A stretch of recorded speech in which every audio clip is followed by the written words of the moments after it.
favorite song title, Divine Devise. I'm not sure if they meant to say Divine Device. There's a few typos in this game that somehow got mangled in translation, I imagine. This game uses the foreground and background to great effect, and we're going to see that coming up shortly. There's always a lot of nice things in the background, like gears or blinking lights or things moving. Gives it a really nice sense of scale, and it's too bad that you're always so busy shooting at things and dodging bullets that you can't really stop and admire the background. But the game does give you a few parts to do that. When you power up your shield to level 4, it actually shoots little laser beams itself. So that makes it a really nice, effective weapon.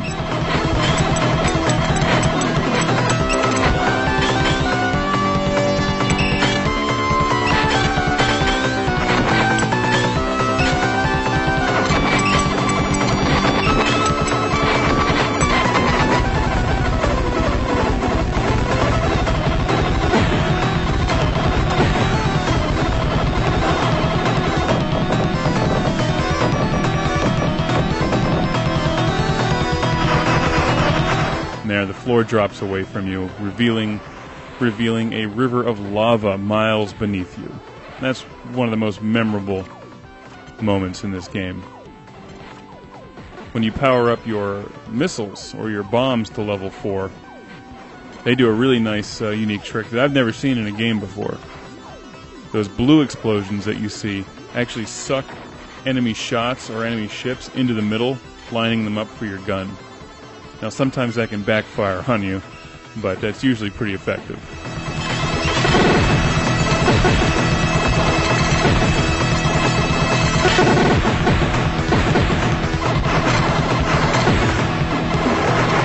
Your shield also does damage when that thing rotates around into the enemies, so sometimes you'll see me try to get right next to somebody and blow them up just using the shield. But as I said in part 2, one of the great things about this game is that you can actually take hits and your ship doesn't blow up. When you are armed with one of your special weapons, the shield, the green lasers, or the missiles, you can take a hit and lose your powered up weapons, but not blow up your ship. So you'll notice that certain parts in the game I won't have a special weapon. That means I lost it, and I'm immediately going to be scrambling to get another one because I want that special weapon in case I get hit by something, which happens frequently in the later levels. And note, I'm using my support fighters, my little buddies, to shoot the opposite direction to which I'm moving. And that's a nice trick to actually try to shoot things. You can direct your fire that way. You can try to shoot things beside you. And also it covers your back when you're concentrating on something else.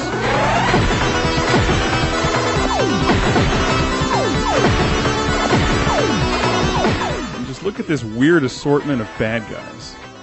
Like, there were some really creative, talented people that worked on this game. And it's a shame that this game hasn't been made into a nice franchise. You know, we just saw the 5th Gradius game recently, which was really cool. But I think by this point we should be on about the 10th Musha. I think they could do so much with this kind of game if they decided to remake it into a massive game on the 360 or the PS3. I mean, just imagine what they could do to the backgrounds now.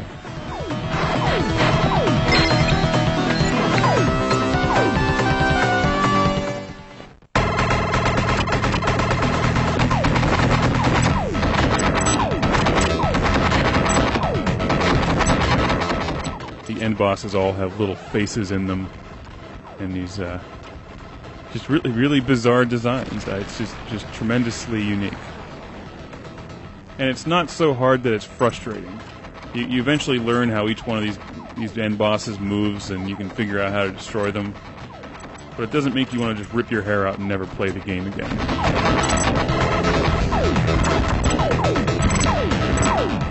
And note on the top right, I now have 20 of my little support fighters. So I'm trying to get as many as I can because they go quickly at the end of the game.